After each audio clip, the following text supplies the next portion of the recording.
Good evening. Welcome to Mishkenot Sha'ananim.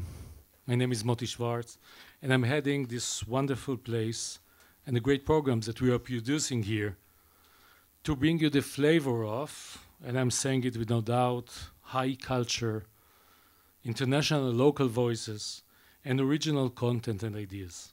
Dear guests, Ambassador of India to Israel, Mr. Pavan Kapoor, and Mrs. Aradhana Sharma, friends and colleagues. We are launching today this year's activity, starting with getting back the legendary residency program by Mayor Teddy Kollek and our chair, Ruth Cheshin. I'm delighted to open the first event in this series of many more to come this year in the format of couples, bringing together an international figure with an Israeli peer, staying and creating together in Mishkenot, while sharing their inspiration with the local audience in public programs such as Tonight, masterclasses, and workshops. Our first couple is Nell Zink and Avner Schatz, who actually met for the first time in Mishkenot many years ago. But this is something for the conversation later on. Not only that, the Hebrew editions of their books are both published by Locus, which is a young publishing house headed by Shira Hefer, who is with us tonight. And that goes well with our aim to share the stage with emerging publishing houses as well as we do with the major players. Our unique, actually one of its kind in Israel, retreat guest house for writers, artists, scholars, and thinkers host guests from all over the world. And their special stay in Israel. Many books have been written here while staying in Mishkenot, and we are going to bring back and create this environment, host this kind of programs alongside with many all year round cultural and literary events like book launches, panels, conferences, and more. It is part of our overall multi-year efforts to create this unique establishment in the Israeli cultural arena. It goes together with other residency projects we are running here, like the Marie Project, that brought last year awarded writers Anita and Kiran Desai, which we had the honor to welcome them together with Ambassador Kapoor, following by the successful translators residency we had with Dorit Rabinyan, and the translator of her book Border Life from all over the world, headed by Professor Evan Fallenberg, who we are also happy to have with us this evening. Indeed, the residency program completes the other flagship project of ours, the International Writers Festival, which we will be celebrating again next year for the 6th time, while this year we'll have a local version of this wonderful gathering. These two main projects are, from last year, being managed artistically by our qualified and creative artistic director, Liran Golod, which I would like to take the opportunity and thank you. So, thank you, Liran. Liran's original way of thinking, the fresh combination she brings to reality makes our program so special. And I'm happy for the opportunity to work together, enabling my vision for the residency relaunch, one of my main goals since I came here for the first time. I want also to mention our new head of production, which this is the first project and event she's responsible for, Polina Stemler. So welcome to our team, Polina. We have full program tonight, so we should go and start. I want to invite you to follow us on Facebook, our website, print advertising, and other media channels, and join us in next residency programs, other cultural and literary events, workshops like we are going to have with Nell Zink this Thursday and more. I want to thank the Ministry of Cultural Affairs for the support, the Jerusalem Foundation, and to the Dangur Education, and to our team, of course. And lastly, to invite you all for some wine after the evening. Noah Mannheim is a talented editor, writer, and one of the most intelligent people I know, which I like to meet and discuss different issues of common interest from time to time. Unfortunately, I can hardly schedule it lately.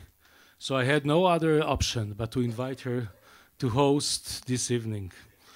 A longtime friend of Mishkenot, participant in many of our events, someone we are privileged to hear tonight, Noah Mannheim.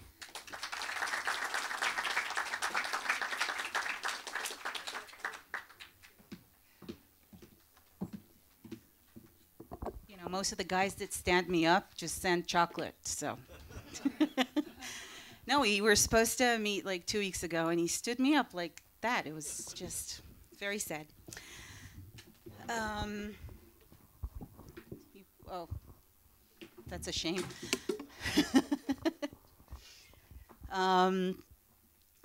Well, this afternoon when I was on my way home, and I was thinking about how to start this evening and what icebreaker I'm gonna use to, ease you into the spirit of things. The cab that I was riding in had an accident. Now, I don't know if any of you have read Nell's book by now, and if you did not, you should, and as quickly as possible. Actually, when this evening is concluded, our copies outside, Nell will be signing them, and you can purchase them for a, I think, considerable discount. Shira, yes.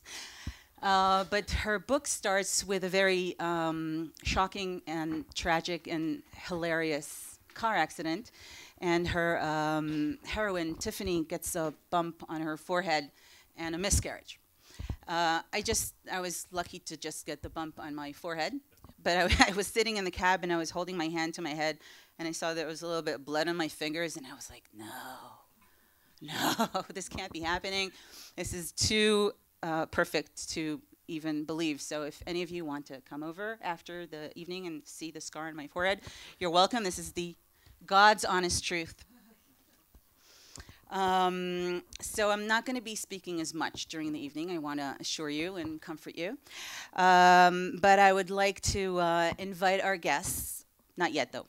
I'm just going to, talk about inviting you. I'm not going to actually do it yet.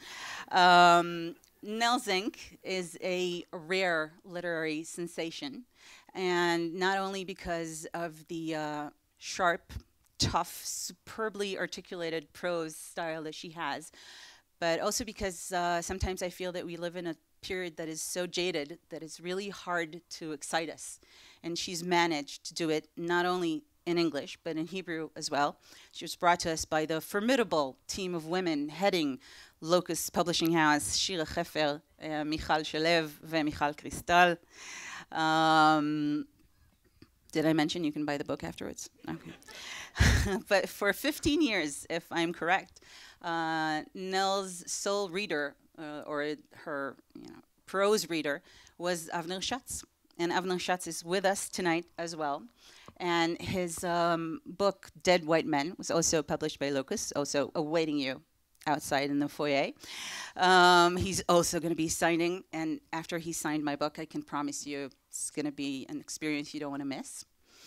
And his book is filled with loser heroes and with intelligent and elegant stories that are fiction that are truth that reads like fiction, and real stories about incredible liars. And it's a book that I felt when I read that was just written for me. I mean, I'm sure a lot of you might enjoy it, but keep in mind, this book was written for me. So I'm going to invite them over soon, and they're going to tell us about how they met, which is truth that sounds like literary fiction, all in all. And we're going to talk a little bit about conspiracies and about lies and about what draws us to them, and about post-truth and alternative facts, and a little bit about Donald Trump. But before we get to the spirit of things and to the mood of all that, we're going to hear from Shlomi Shaban and Asaf, who are going to do an exercise in awakening, Targil Beit'orerut, and accompany us throughout this, what I hope will be an exciting evening. Thank you.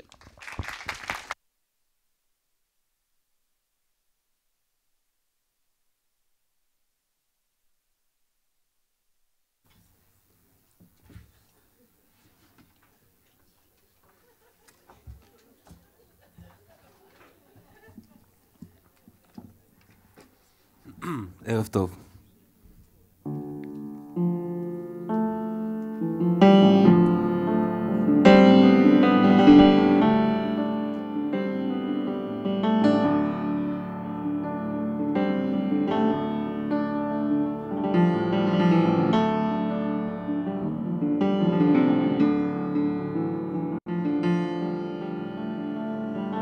לאן הלך אהובתי? אני ממש לידך. איפה האמא? האמא שלי. אתה מזמן לבדך. ומה עם השמש הטוב והרך? הוא שקע כמו שזרח. אם כך ספרי לי אם כך. הכל סופר ונשמר תויק ודווח.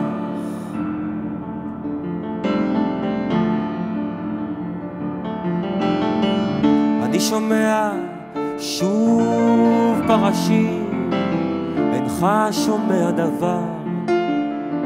ריח מר עולה מן הרעשים, כן הוא ילך ויגבר. מדוע קר לי כל כך? זה לא מאוד מסובך, ואת מוכרה לי תמיד רחוקה.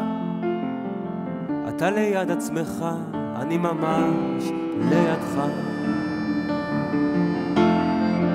אם זהו רק תרגיל, זה אכן תרגיל מוצלח. השמיים צבועים וניל והאופק מפויר. הכל חוזר אדום יותר מן השוחות ובצריחים. אמרי האם אנחנו מנצחים?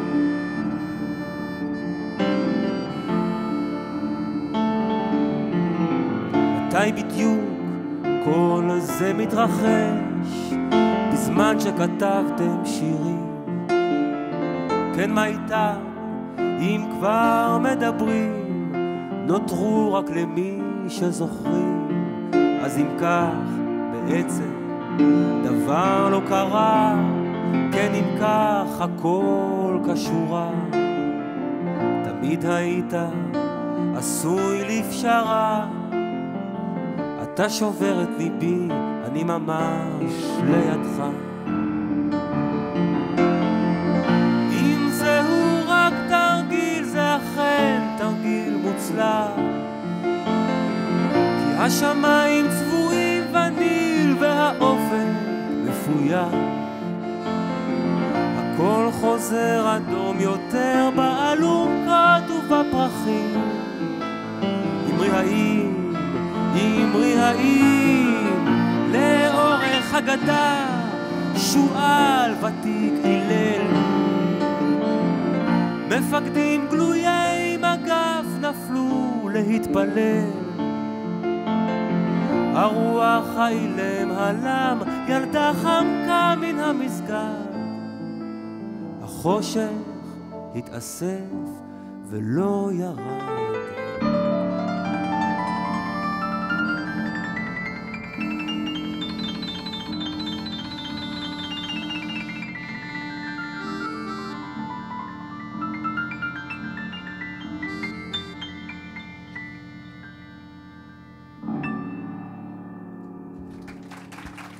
תודה רבה. תודה.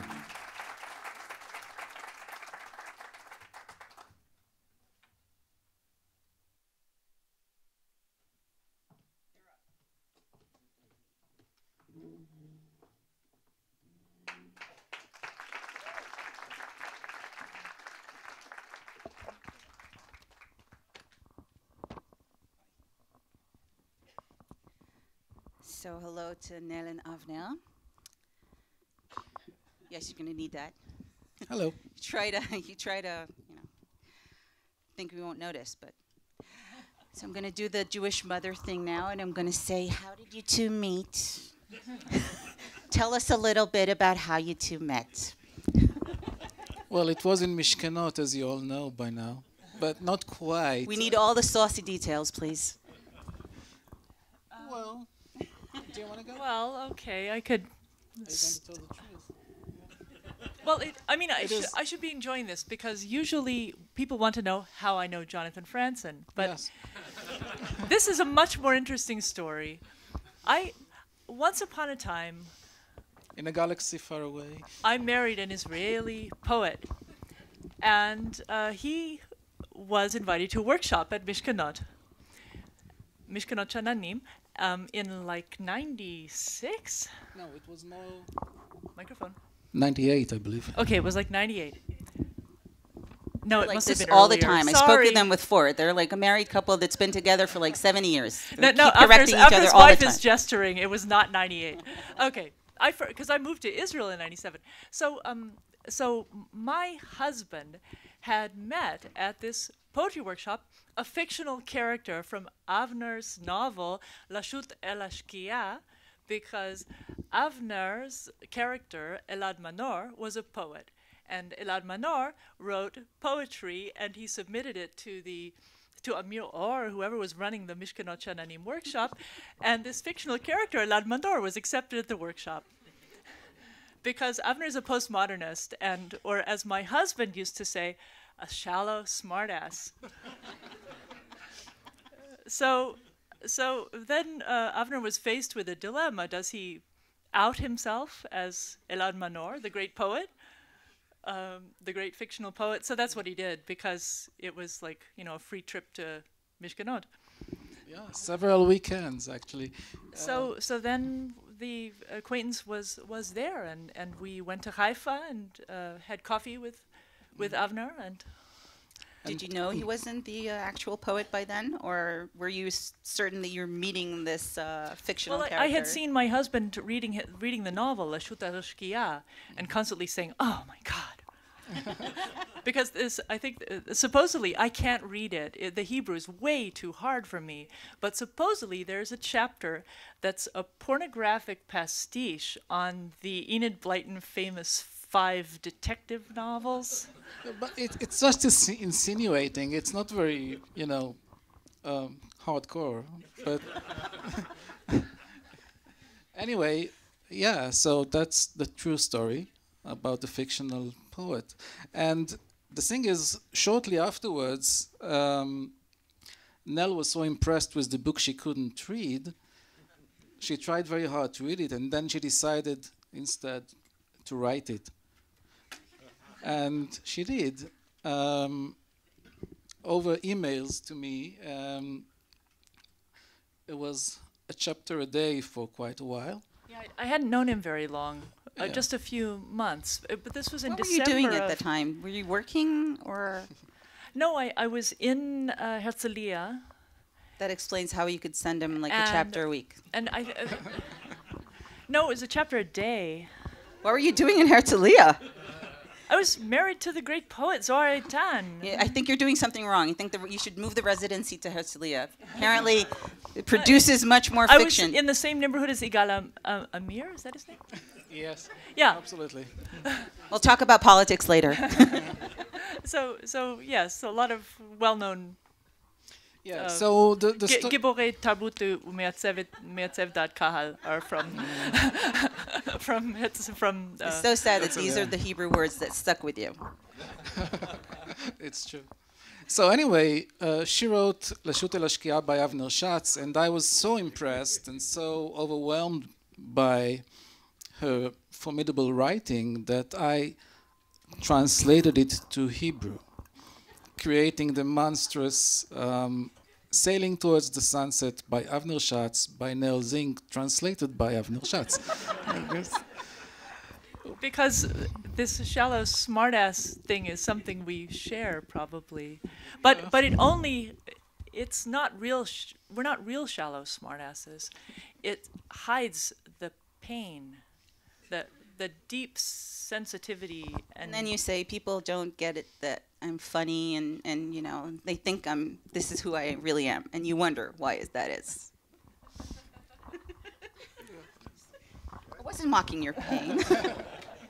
Not a lot, anyway. So, and the thing is, I was impressed, and maybe 2 other people read it, and that was it for 15 years until Jonathan Franzen, jumped on the bandwagon.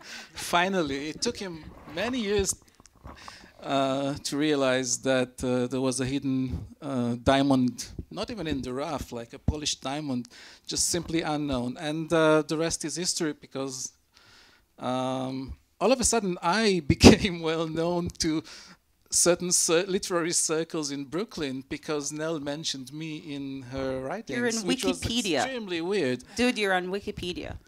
Well, on Wikipedia. In her entry, it says the postmodern writer Avner Schatz. We are responsible for those Wikipedia entries.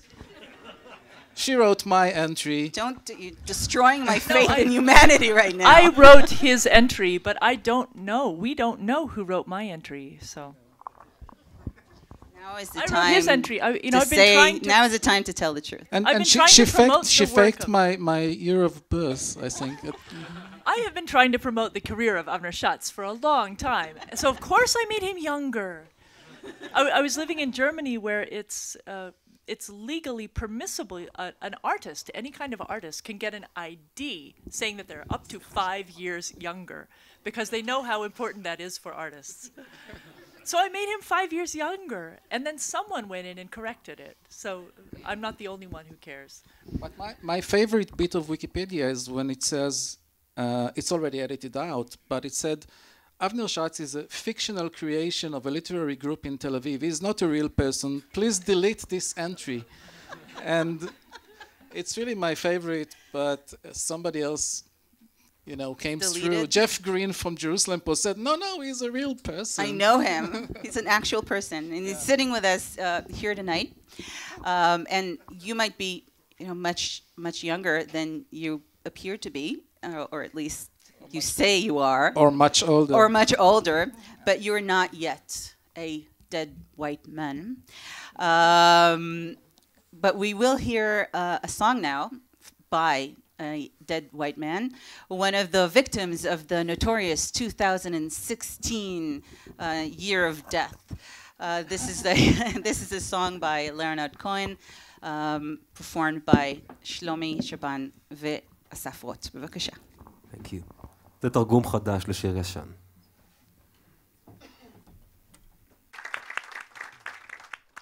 Was never more alive. Thank you.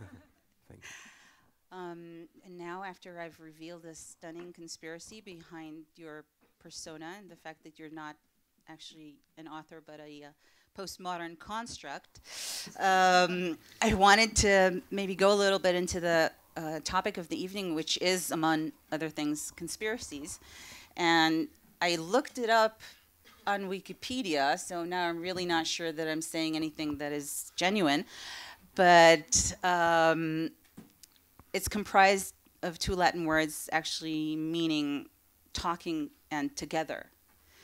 And I was wondering, why is that the thing that comes out when we sit and talk together? Why is it that we come up with these outlandish stories about the moon landing and about Elvis still, being alive and flipping burgers somewhere in Illinois, and about Donald Trump being the president of the United States? And, what draws us to these fantastical creations of our own minds in your own minds?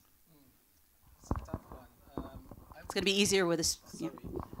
It's a tough question. I might answer that maybe reality is too boring, but this is hardly the case. However, I can refer to one of the stories. I think you mentioned it, or was going to mention it. You can jump the gun. Yeah. The bird scheme story, which is about a person who had absolutely no reason to fake stories or to come up with fantastic lies, but that's what he did. And nobody really got onto it until way after he died. And his life was in fact dedicated to creating his fictional life. I mean, nothing about it, or hardly anything about it, was true. And it was very elaborate, and it, took a lot of people by surprise when it turned out to be wrong, and they had to rewrite all these. Well, nobody actually rewrote it. I mean, if you most sources still keep the original version of this colonel guy. So this story, just as an example, is something that really caught me and fascinates me because of the way reality can be distorted. It's getting more and more obvious now on a daily basis, but really people were completely convinced that, you know, this was a world hero who with tremendous achievements, and then it turned out that it was so incredibly false. I can talk a little bit about it if you're interested later, but I'm just saying that in general, conspiracy is just fascinating. It hints at a bigger, more maybe fascinating or exciting realities which are not really there, right? You're handing it off to me. I always ask Nell for her opinion because this is really where the words of wisdom come from. I mean, on the one hand, people like to make up stories about familiar figures. It's you know, a story about Donald Trump. He's like one of the Olympian gods, and there weren't that many of them either. You can, you know, it's a recurring cast of characters, and to some people, this recurring cast of characters somehow controls the world. But I think that's almost inevitable because, of course, there are 7 billion people on Earth, so that when for anything to get done, it has to be done by fewer than 7 billion people, and sometimes the number it gets done by is suspiciously small. It's like the G7. So, you know, obviously, conspiracy is it's very real. Individuals can exercise power, and we all know that. And you know, many of novelists have spent a lot of time trying to convince us that that's not the case. Novelists and sociologists, you know, Tolstoy wrote War and Peace to prove that, you know, generals are just along for the ride. You know, their commands aren't obeyed anyway.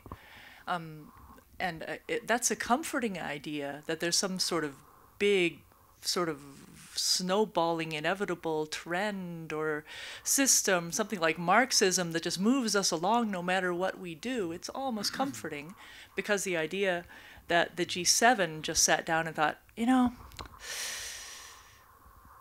if we raise interest rates so a lot of people lose their homes, they would probably accept lower wages. What do you say? Yeah, sure. You know, it's not how we want the world to work. But, of course, in our own lives, there's nothing but conspiracy. It's families and our bosses, and I don't know. I think it was fascinating for me to suddenly think about conspiracy as a form of modern religion, because you alluded to the Greek gods. And this is really, it's a form of worship. And this is why you really pick these characters, you know, the Elvis, who died but is still alive, like Jesus, you know.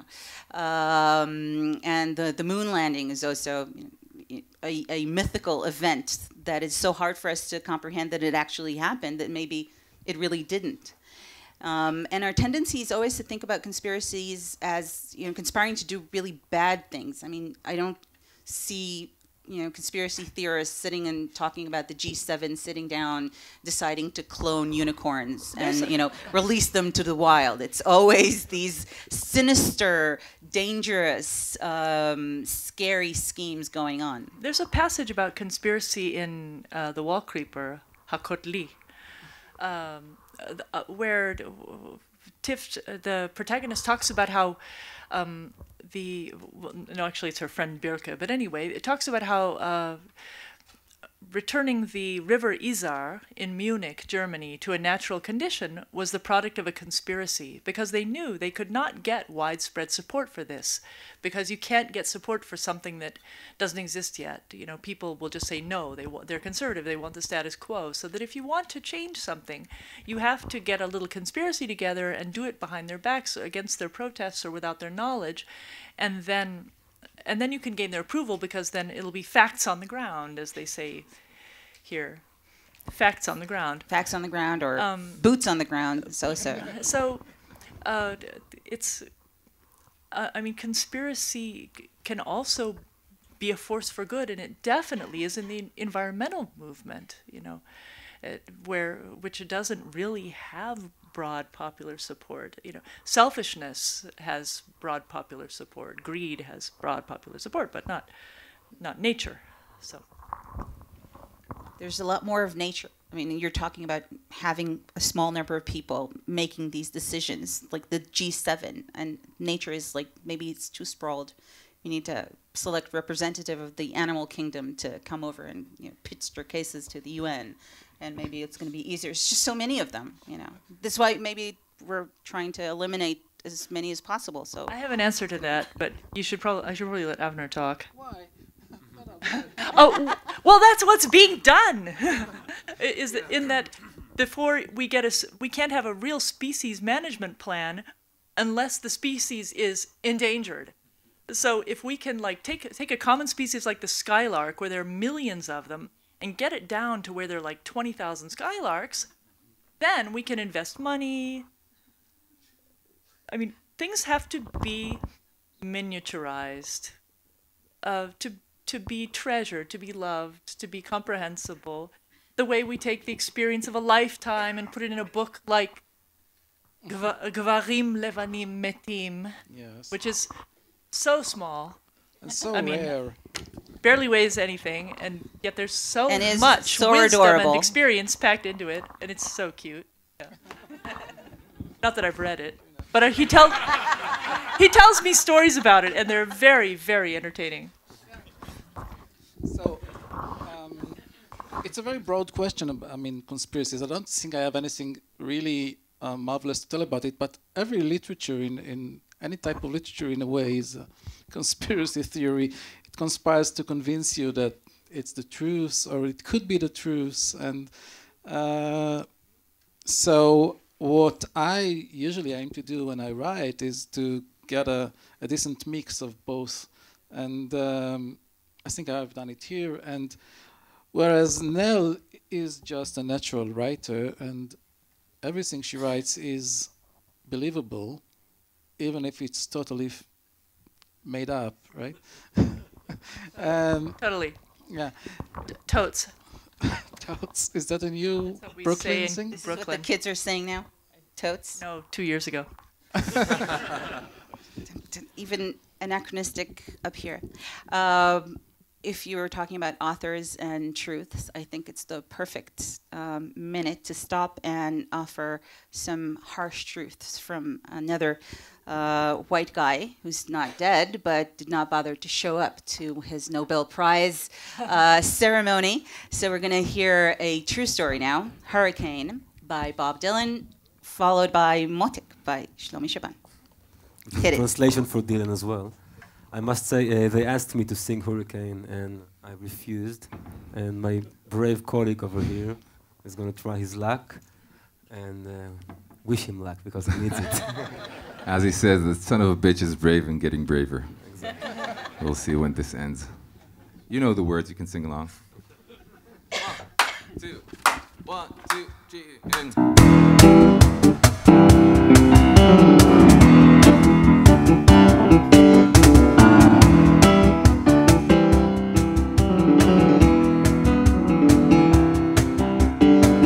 Shots ring out in the ballroom night. Enter Patty Valentine from the upper hall. She sees the bartender in a pool of blood, cries out, "My God, they killed them all!" Here comes the story of the hurricane, the man the authorities came to blame for something that he'd never done. Put in a prison cell, but one time he could have been the champion of the world. Oh, oh, oh.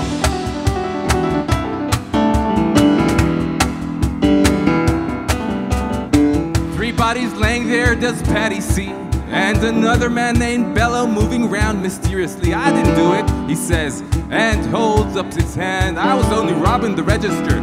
I hope you understand. I saw him leaving," he says, and he stops. "One of us had better call up the cops." And so Betty calls the cops, and they arrive on the scene with their red lights flashing in the hot New Jersey night. Oh, oh.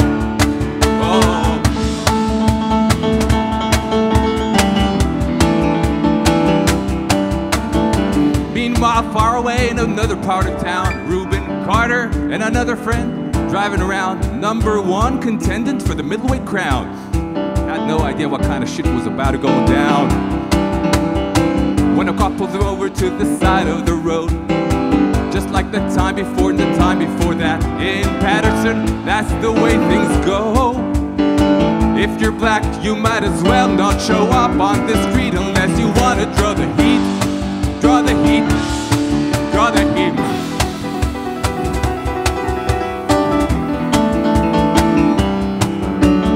4 months later, the ghettos aren't in flame. Reuben's in South America, fighting for his name. Arthur Dexter Barley is still in the robbery game, and the cops are putting the screws on him. Look for somebody to blame. Remember the murder that happened in the bar? Remember you said you saw the getaway car? How'd you like to play ball with the law? Think might have been the fighter you saw running the night. Don't forget that you are white. You are white. You are white. You are white. Arthur Dexter Barley said, I'm really not sure. Cop said, boy like you could use a break. We got you for the motel job and we're talking to your friend Bello. Now you don't want to go to jail. Be a nice, nice, nice fellow.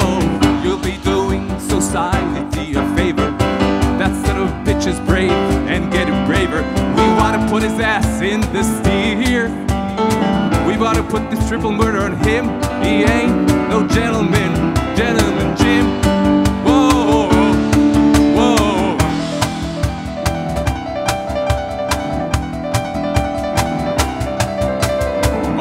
Cards were marked in advance. The trial was a pig circus.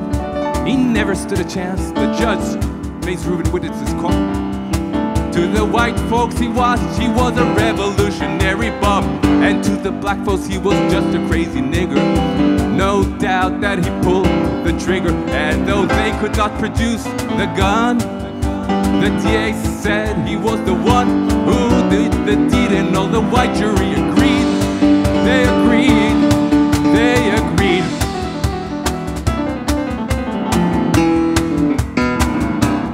Take it down. Now all the criminals in their coats and their ties are free to drink martinis and to watch the sunrise, while Reuben sits like Buddha in a 10-foot cell, an innocent man living in hell.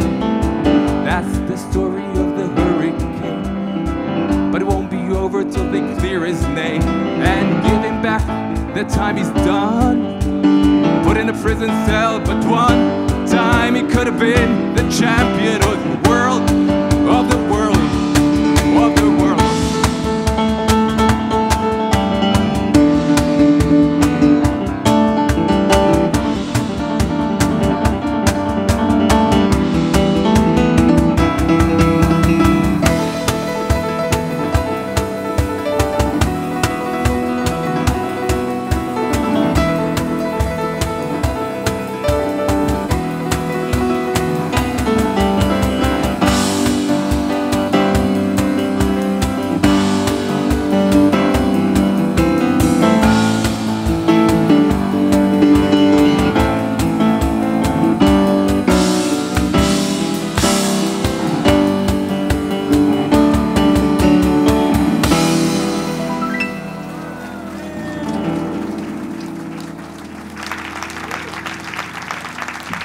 Thank you.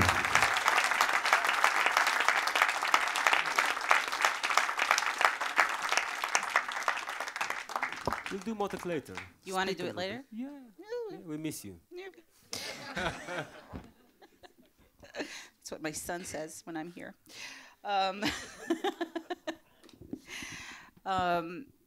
When we're talking about the moon landing and Elvis, I think one of the maybe biggest conspiracies, in my mind, one of the funniest ones, is the Beatles Conspiracy, in which in 1966, Paul McCartney allegedly died in a car accident. And they say that if you listen to Strawberry Fields Forever, properly backwards, you know, from the end of the song backwards, you loop it backwards, and you're sufficiently lubricated, with sufficient, materials, you might hear the words, "I buried Paul."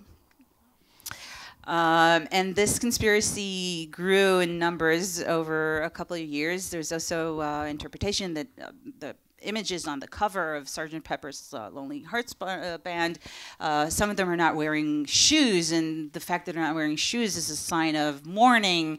And the rumor became so persistent that Paul McCartney himself had to get interviewed and say that the rumors about his death were greatly exaggerated, and that he's positively sure that if he was dead, he would be the last one to hear about it. And I think a lot of Israelis from my generation are still mourning the fact that the Beatles never showed up to play here in Israel. It's a sore spot. We don't like to talk about it too much. But I think that the myth of the Beatles and their essential part in pop culture and culture in general is for us so taken for granted that Avenel was very surprised when he heard Nell referring to the Beatles as a boy band. And I wanted you to maybe shed some light on this tantalizing statement. Okay, so I'm going to lay down the truth. Just tell the story. Because tell the story. The fact that the Beatles are in the title here, a coincidence. I mean, I mentioned them because when I was writing the foreword to Nell's book Private Novelist, which came out in the US a short while ago, along with her major novel Nicotine, this was a sort of a sidekick. The two novels she wrote for me over the email were published under the title Private Novelist, and I was asked to write the foreword. And the first sentence of the foreword was, I care deeply about the Beatles where Nell thinks they are completely meaningless. And this is just one of the many things that separate us, that we have absolutely no common background. And yet, of course, we managed to find some some common denominators. So the Beatles. One of the things that's in the book, in Nell's book, Sailing Towards the Sunset, she has very many insights about Israel and life in Israel. And one of the things she noticed was that the average Israeli loves the Beatles, and she could not figure out why. Now, we tried to, actually, you discovered, you knew about them only after John Lennon died, yes? That is quite true. He died when I was in high school, and they started playing the Beatles on the radio all the time. Yeah. So when we came here to Mishkenot, we started to, we had a little conversation about it. And Nell was sitting there trying to prove to me that the Beatles are really meaningless mopeds, a boy band with no influence, no importance, no impact. And I was almost convinced until I realized that it's just a conspiracy. And because it's enough to look up, Google Scholar and look for the articles written over the last 3 years about the social impact of the Beatles to know that it's not true. But Nell was sitting there and telling me, what, you actually believe that they landed on the moon? Come on. I mean, the Beatles are of vital importance, and they didn't follow trends. They set the trends. Yes, and not only that, but also, as we spoke, we tried to come up with something original to say about the Beatles. As you know, everything has been said already and researched and so on. But I knew that I once had this very moment of epiphany when I realized that the Beatles, yes, they were a boy band, but we all know about Beatlemania and the fact that it was mostly girls. And I thought, well, that's because they were feminine, and they are much likely to appeal to girls and women, and less so to guys. Because they don't look threatening or dangerous. They're clean cut Yeah, with their suits, among with their other cute things. suits and their ponies and Yes, for at least, Safe guys. Until 1966. And so Nell told me, as always, that this idea is so obvious and so and so not interesting that we have to find something else to talk about. But I believe the thing is, I found actual articles about the impact of the Beatles on masculinity image in the 60s. So this can take us right back to the gender issues which we discuss at length in our books. when I mentioned that I wanted to discuss gender with you, Nell's reaction was, "There's gender issues in Avner's book?" You sounded so horrified and shocked, and I didn't want to, there are some. I think it was really interesting for me when I read your books that your characters, which are a lot of the times manly men, like, you have sailors and soldiers and colonels and fighters, and they are so irrational. They're so passionate. They're so, dare I say it, hysterical. And on the other hand, Nell's character, Tiff, in the Wall Creeper, which is technically has no aspirations. She was a secretary. She got married after knowing her husband for like 5 minutes. She doesn't want to work at all, ever. Is really an unbelievably practical person. She's very pragmatic. She's very matter-of-fact about almost everything, from sex to birds to saving the planet to her lover, and is so unemotional. And she's not detached. She's just very, sees what there is in the world, how she can, get what she wants and what she needs with the minimum amount of exerting herself, because it's, tiring. And she goes out and gets it. And it's just two totally opposite stereotype. Wait, my English is, where is it? It ran away. Just a second. Yeah. Two totally different, whatever. Because the stereotype of a man is we're used to this conspiracy of a man being so rational and pragmatic, and he can fix things and not make a fuss about it. And the timid, hysterical women that are so impractical and they can't function in the world. And it's just polar opposites for me. But if you think about the weaknesses, what's a weak woman? What's a woman you don't admire? And that's a woman who isn't pragmatic, who can't pick up the pieces when men destroy everything. And That's for us. I don't know and what a the man men you think. don't admire is a man who doesn't have strong passions and motivations driving him to do great things. I mean, you have to think about the positive images as well as the negative. I did want to defend my novel by saying very briefly that Tiff, she describes in a sort of detached way some very, very strong emotions she's feeling, but she doesn't wallow in them. Yes. There's not the sort of subjectivity of I feel hot tears running down my face. Yeah, and I loved it about her. I mean, it was obvious that she's feeling things very deeply, but she's still able to, have that distance and just look at them and feel them, but also be able to, work through them in a way that is not falling to pieces. And I remember reading a book by a very famous Italian author that I'm not going to mention by name because she has a lot of fans in Israel, and I might be, pummeled by whatever. And I remember reading her first book, and then there's this woman that's been dumped by her husband, if I'm not mistaken, and she's in the house, and she can't get the door open. She's staring at the door, and she's looking at the key, and she can't open the door. And I remember it because that was the point where I took the book and I threw it at the wall. And my husband goes like, what's wrong? And I said, just open the damn door.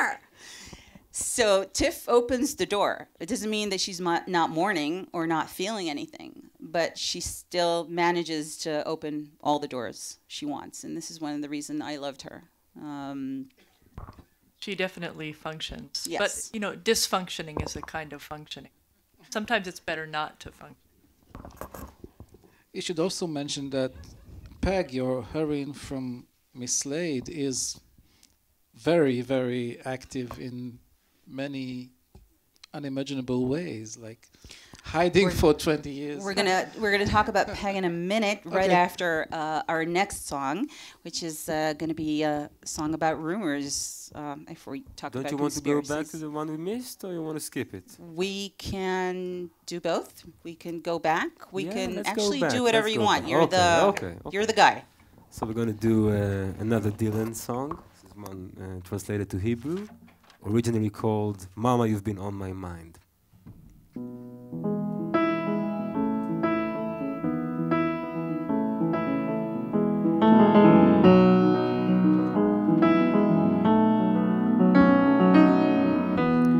אולי זה הצבע של השמש הדהר ומכסה את הצומת בו אני עומד. אולי זה משהו באוויר, זה בטח משהו אחר, אבל מותק את אצלי בראש.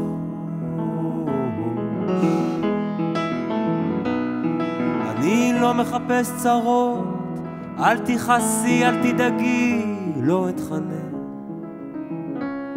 לא אומר שלא אוכל לשקוע, ולא אזחל, לא אבכה, לא אסתיר ממך שכן,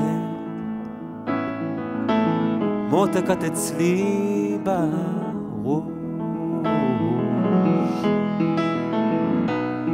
אפילו שמוחי הזו עולמי סגור בצר, איפה היית? לא משנה לי, לא מציף אותי בצער, אפילו לא אכפת לי איפה או עם מי תתעוררי מחר, רק שמותק את אצלי בראש. אני לא מבקש ממך לומר מילים כמו כן או לא, אנא הביני, אין לי מקום לקרוא לך בוא לבוא, סתם התלחשתי עם עצמי, רק כי אין מי שיגיד לי, לחשתי, מותק את אצלי בראש.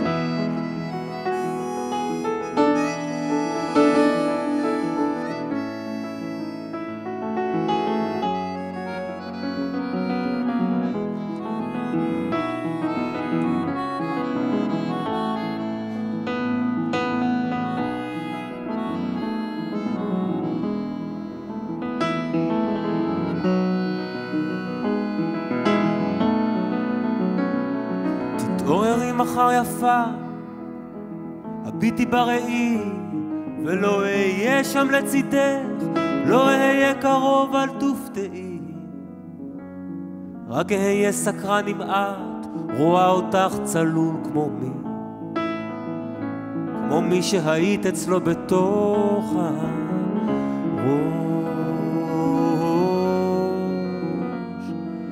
מותק את אצלי בראש.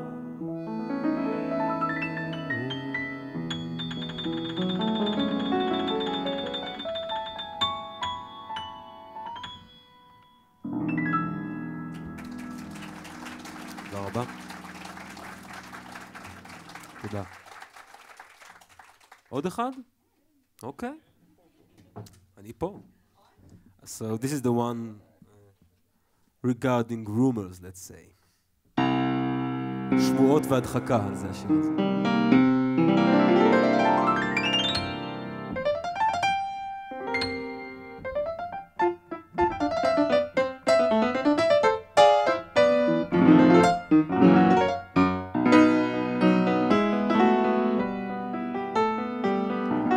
כולם אומרים, את צוחקת לי בפנים, הם מוסיפים קריצה, אתה יודע על מה אנחנו מדברים. כולם אומרים שהיית כבר עם כולם, איפה זה שם אותי, איפה זה שם אותם, זה לא חברים, זה כולם אומרים, כולם אומרים עלייך כל מיני דברים גסים, אנשים גסים, אני לא מתפתה למילה.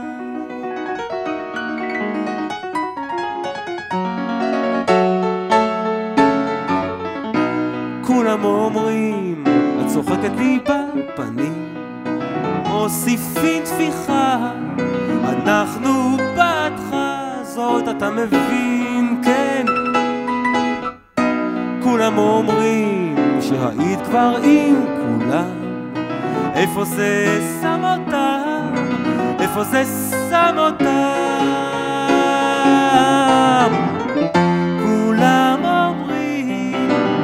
כולם אומרים עלייך כל מיני דברים גסים, אנשים גסים, אני לא מתפתה, לא.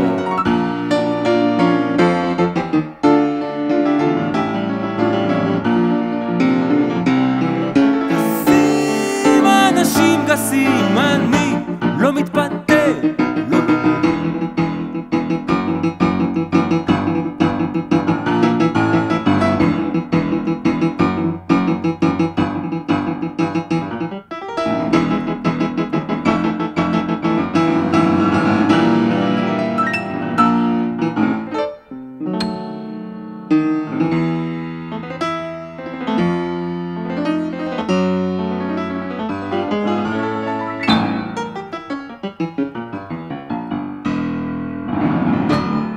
קצת קצת בבקשה, תעזרו לי.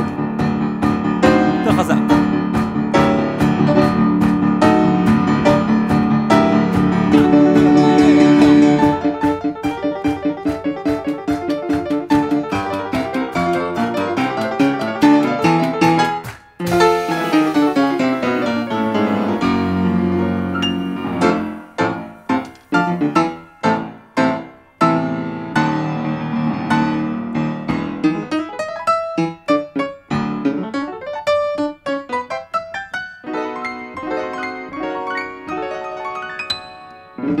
אז כולם אומרים, את צוחקת לי בפנים, חופשי, דית, ביי, שיט.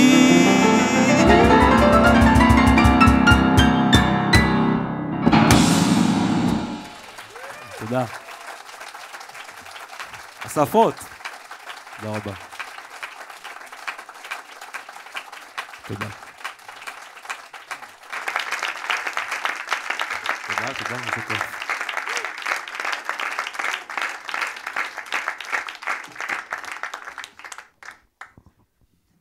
I can't, you know, this is, I need a minute.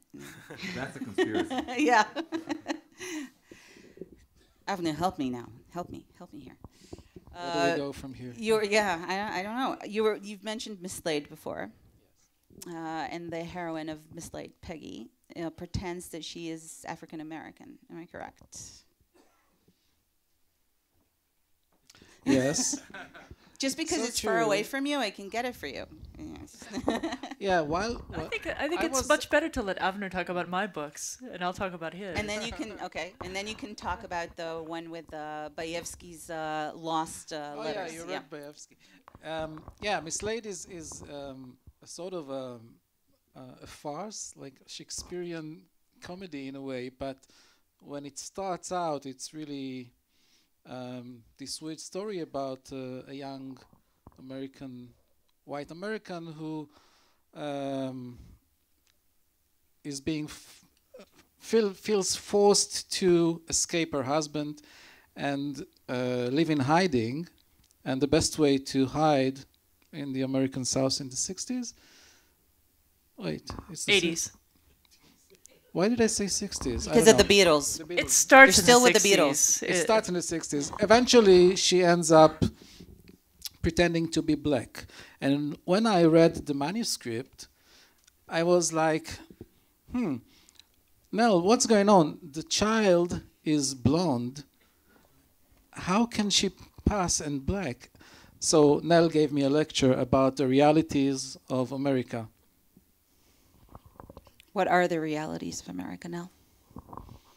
Well, I mean, I had a lot of problem with people not wanting to find that book credible until Rachel Dolezal came along. But this is what, almost 2 years ago now. Nobody remembers her name, so just... Oh, it was just this NAACP, this black activist in the U.S. who was really quite respected in her black community, and then it turned out she was not especially black, but she put that spray bronzing stuff on like Mariah Carey or Jennifer Lopez, and then she went to the right hair salon she could and really do an afro. It was a very good braids. afro. You know, she just got braids like any normal black person, and then she was able to be black. But the truth was, in the American South, that race worked very differently than it does today. Now there's like, you know, people will get a genetic analysis from one of those companies like 23andMe, and if you ask them what race they are, they would say something like, well, I'm 11% Polish, 4% Aleutian or Aleutian Islands, 7% Polynesian. They give you these crazy answers, but it used to be in the South there was just white and black, and to be black, all you needed was one African ancestor, and he could have been in the year 1609, or maybe it was 1620 before they began importing African slaves. So in any case, you could have awfully white-looking people who were black in the South. And in fact, the chairman of this black activist organization, the National Association for the Advancement of Colored People, from the 1930s until about 1955, was a guy named Walter White, who was blonde with blue eyes.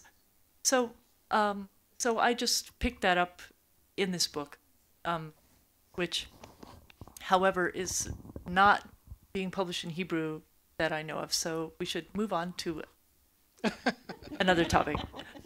So you can tell us a little bit about the lost letters of Bayevsky, which is one of the I just want to say stories in Avner's book. It should be translated because it's... We're all trying really hard to avoid Shira, who's sitting in the front row, not look at her directly. Miss Lade did really well. It was nominated for the National Book Award. It got onto the list of 8 books, but you know, the sad thing about Bayevsky is I can't remember the story because I don't have the kind of good memory that Avner has. That's why I have to make stuff up. Right. In the case of Bayevsky, I didn't have to make any stuff up. It's all true, and it's a story which simply grabbed me as I was... You may know or may not know that I'm somehow involved in shipping history. So Bayevsky is a sort of nearly famous guy in certain small circles, and he is known to be a pioneer of shipping in the land of Israel. Now, as I dug deeper to learn a little bit about him, and he is presented as this hero visionary who foresaw the future of a seafaring nation back in the 1920s. Well, it turns out that when you read more deeply into it, that really his, let's say, his major fuel was vodka. And so when I wrote about him after looking into some sources, my best allusion was Moskva Petrushka by Yerofeev, a story which revolves around the drinking habits of the Homo Sovieticus, even though it was a completely different set of time. Now, this story, like some of the others here, was something that really drew me into and made me go and investigate, and not only in books, but also in terms of meeting up with people. So Bayevsky was a man whose life or his life story was completely fictional. He made it up. He came to the land of Israel in the 1920s, and everybody knew that he was a Marine officer who was on the battleship Aurora, which took part in the Russian Revolution. Shot the famous shell that hit the Winter Palace in St. Petersburg. Well, he wasn't. He was also named the captain. He wasn't the captain. He was mostly a formidable drinker, but he was so charismatic and so lovely and so impressive, and he could sing and quote poetry, and he could simply recite Pushkin all night and so on. Everybody loved him. Everybody wrote beautiful things about him. And at some point, I came across the fact that he was a good friend of the famous poet Alexander Penn. And I said, maybe I could dig some more and meet his daughter. So with the help of some people, I arranged a meeting with Alexander Penn's daughter, and it turns out that the portrait of Mr. Bayevsky is hung on her wall, a painting by... She remembered him very fondly from her Not only age. that, she was so eager to speak about him. Alexander Penn, the poet, painted him like an oil painting. It's hanging there on the wall. He was his best friend, and she told me magnificent stories about this fellow, his many talents. He was a cook. He was her nanny for a while. So the story became more and more complex the more I dug in, and this is part of the fun in some of the stories here. The more you dig in, the more you discover stuff. And so you may know or may not know that Alexander Penn, a very prominent Hebrew poet, was also a communist. But Bayevsky, his best friend, was grabbed by the revisionists, by the other side of the political fence, and became their hero because they admired his seafaring knowledge and took him as one of their teachers, and they also established a naval school in Italy where he was a very important figure. All of that time, Bayevsky was really busy finding his next drink. And in every source, mostly on the web, but also in books, he is just mentioned as the pioneer of Israeli shipping and so on and so forth. But the truth is slightly different. He was extremely charismatic and cheerful, but also very depressed because he had many tragedies in his life. And I tried to portray all those many facets in this story. And he's an incredibly lovable character. He comes absolutely, out as absolutely adorable, but also smelling of vodka and fish. So. All the time. Yeah. And so Bayevsky is just an example of a dead white man that has been put on a pedestal after his death and has become something that he was completely not. Well, we're talking a little bit about liars, and in something that is not at all a segue, I would like Asaf and Shlomi to perform their last song for this set, which is Tmuna Mishpachtit im Rosh HaMemshala. Please.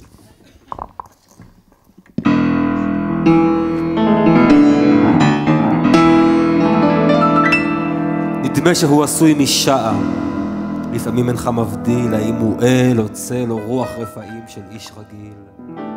כשהוא צוחק אתה מזיע מעל דפי החינמון, אינו שלוחה תמיד מעבר לכתפו של ההמון, אבל הוא ראש הממשלה שלך. ואתה יודע איך אומרים, עדיף ללכת עם הרוב, כשהתעקשת זה נגמר לא טוב חבר. ראש ממשלה, אני אומר לכם, ראש ממשלה לא בוחרים.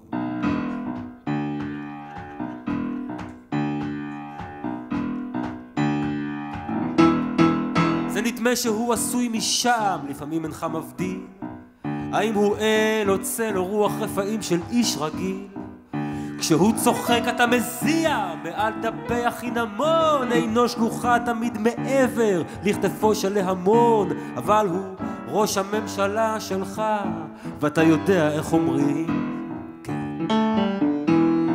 עדיף ללכת עם הרוב, כשהתעקשנו זה נגמר לא טוב חבר. ראש ממשלה לא בוחרים, לא לא לא.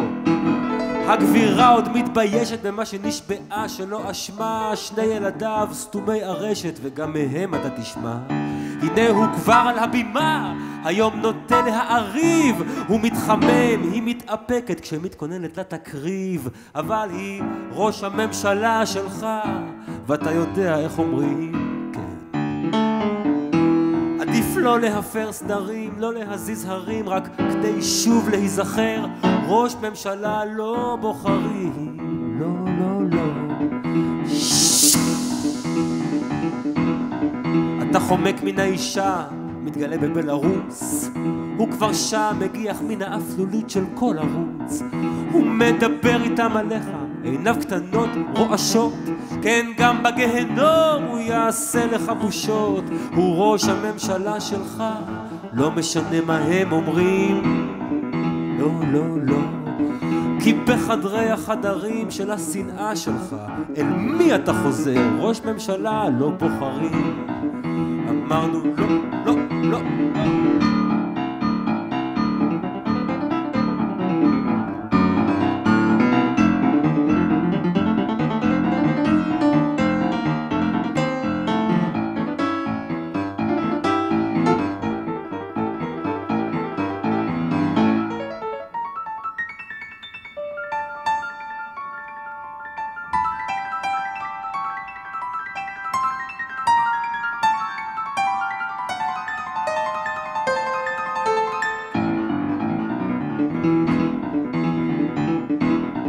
אתה תגיד לי דמוקרטיה ואני אגיד לך איך ב5 דקות אתה הפכת לגולה בארצך.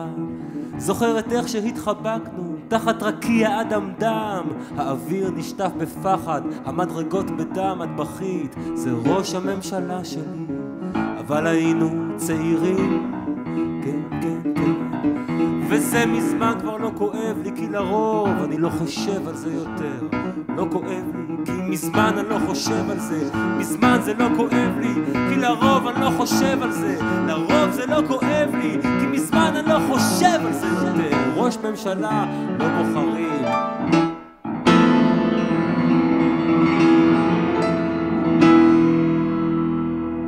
תודה. תודה רבה. תודה.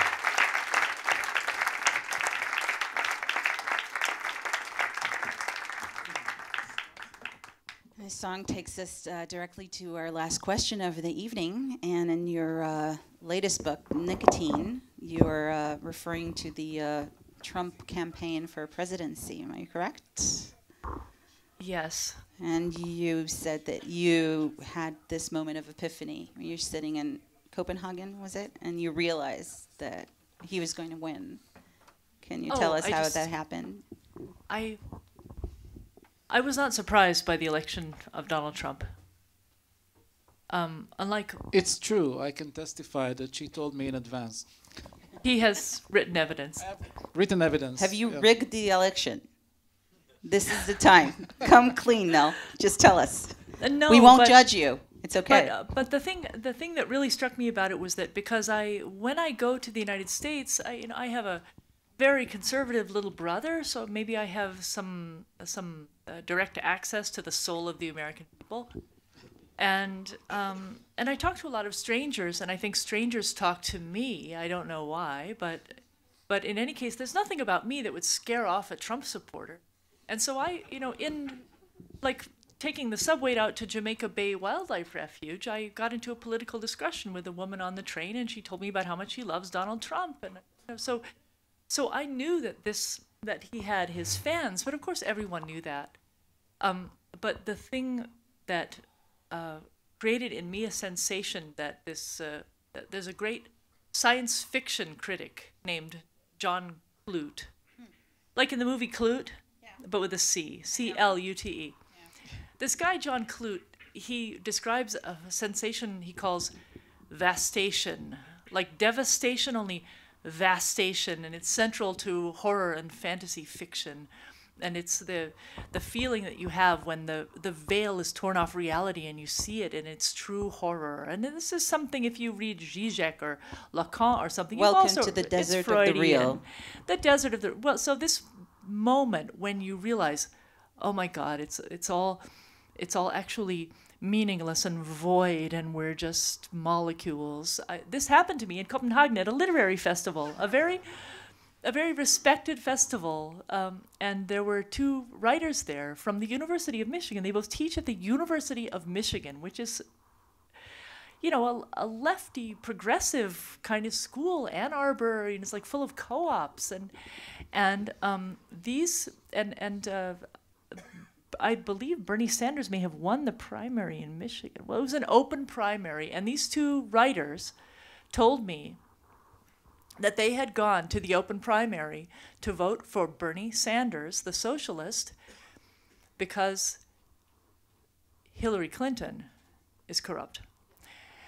And I said, you would rather have Trump?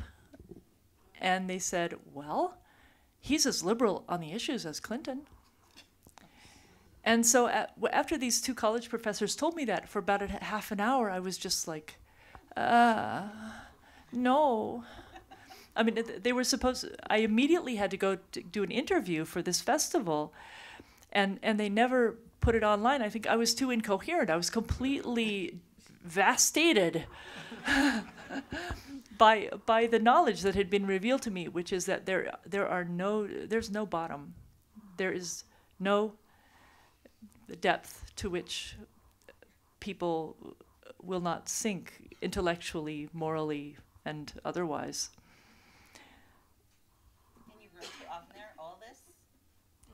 You wrote all of this to Some Aבנר of it, in an email? I said their names. Wait, you didn't jump on a plane and go over there to rescue her right away? What did you write?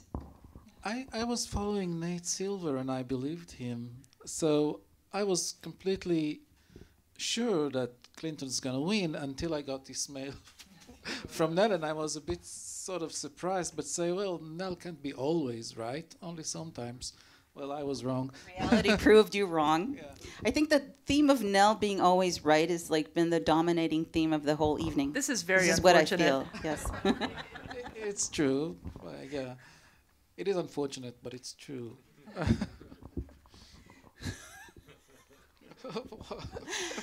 I'm doing my best, like Van Dyke Virgin at the foot of the cross. Very lifelike. Okay. Still lifelike, yes. So what can be done to fill this void, this depth that there is no limit to? I mean, is there anything that can be done about that now? Because I can't end this evening on this note. You have to help. Write more books. Write more books is excellent. Write more scripts is also interesting. We've been collaborating. I was hoping that you get to it, but I was told not to ask you. It's a secret, but not a lie. So. So can you tell us a little bit about this? This is the first time you're actually collaborating, sitting one next to each other, not via email. It was incredibly helpful because Aבнер studied Oriental studies, or like Middle Eastern studies. Middle Eastern studies at university. He was like an Orientalist, like in Orientalism. Edward Said, yeah. Yeah, right. But he really knows that stuff, and he can, read Arabic and stuff like that. So I had an offer from this actress, Minnie Driver, is a fan of my books. She really likes my books. And she got in touch with me and said, write me a script. I want to act in a movie you wrote. And I thought, okay, you know, this doesn't happen every day. She's cute. I really liked her in that Oscar Wilde thing. So I decided, of course, that I would write a thriller with like a lot of blood and war. Set in Syria. I think because I was just, I was in that kind of mood that day. But Avrah and I, we have spent over the last few days way too many hours working out the kinks in this story of a thriller. And it's just little things. I mean, as far as like storytelling skills, very helpful. But like when I wanted to name this Muslim Syrian guy Tammuz. Yeah, that doesn't work. No.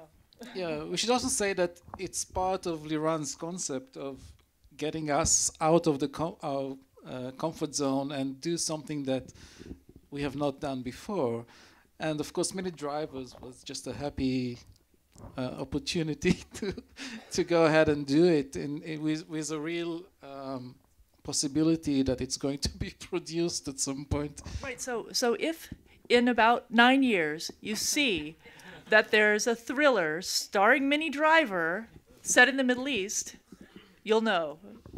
We wrote it. You heard this here first, folks.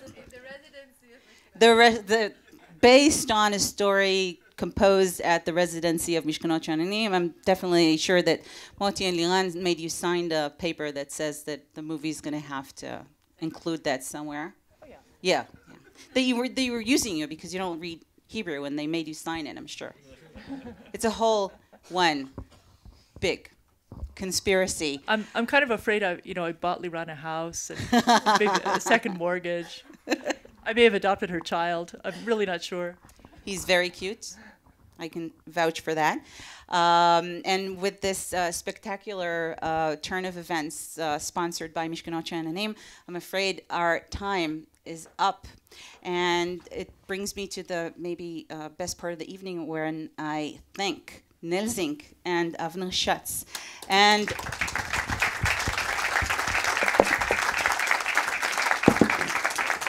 the fabulous team at Mishkanot, Liran, Moti, Paulina, the ever so efficient Paulina, and the residency program, and especially you for being and coming out here tonight and listening to us.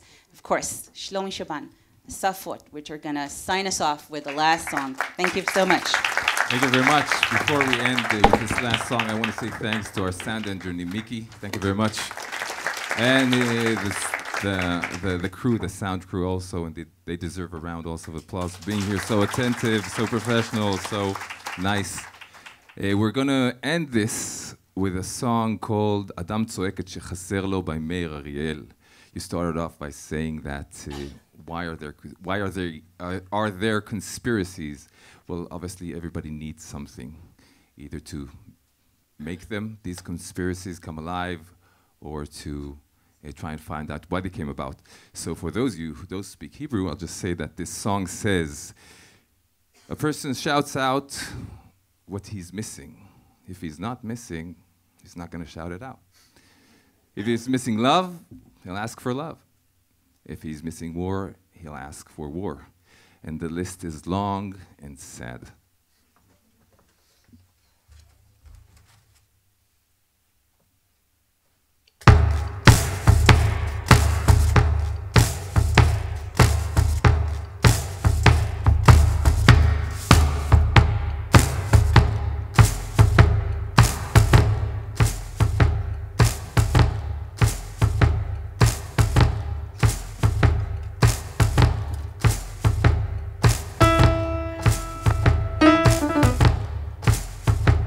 אדם צועק את שחסר לו, חסר לו ביטחון, צועק ביטחון, חסרה לו הדדיות, צועק הדדיות, חסרה לו גאווה, צועק גאווה, חסר לו יחד, צועק יחד, אדם צועקת שחסר לו, לא חסר לו, לא צועק.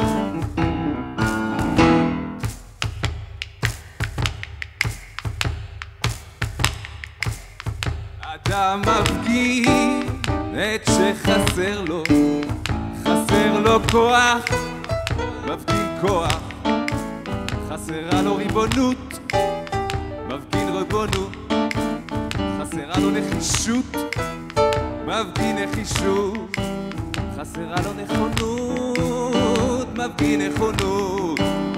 אדם מפגין את שחסר לו, לא חסר לו, לא מפגין.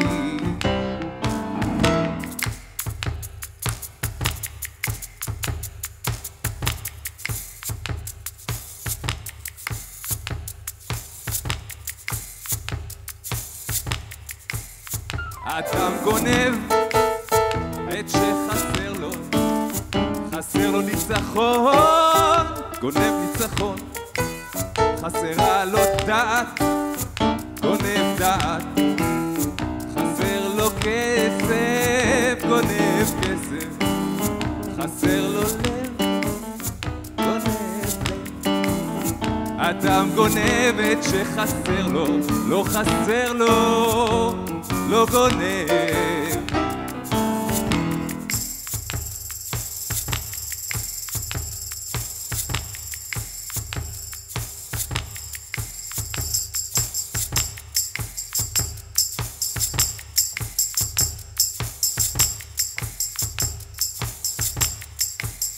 אדם רודף את שחסר לו, חסר לו צדק, רודף,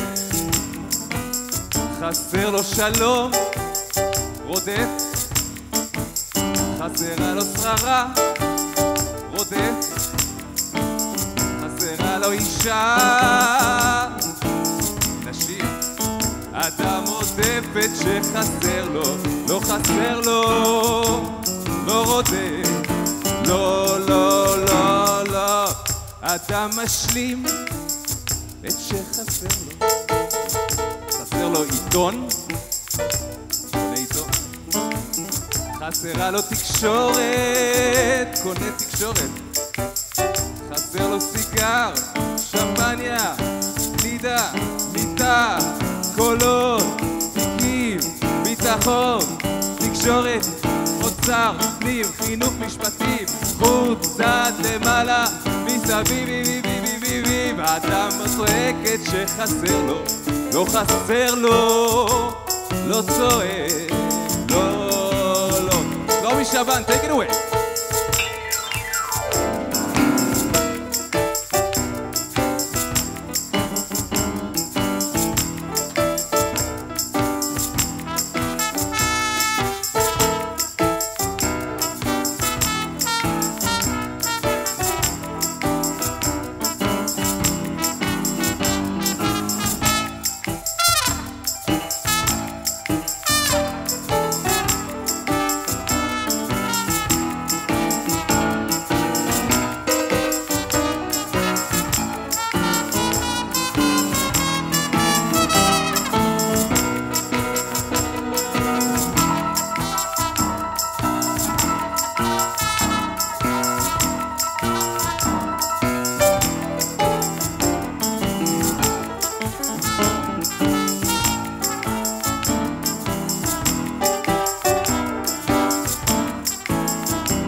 שלומי שבן.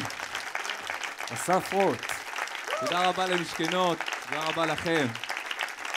ערב טוב, תצעקו.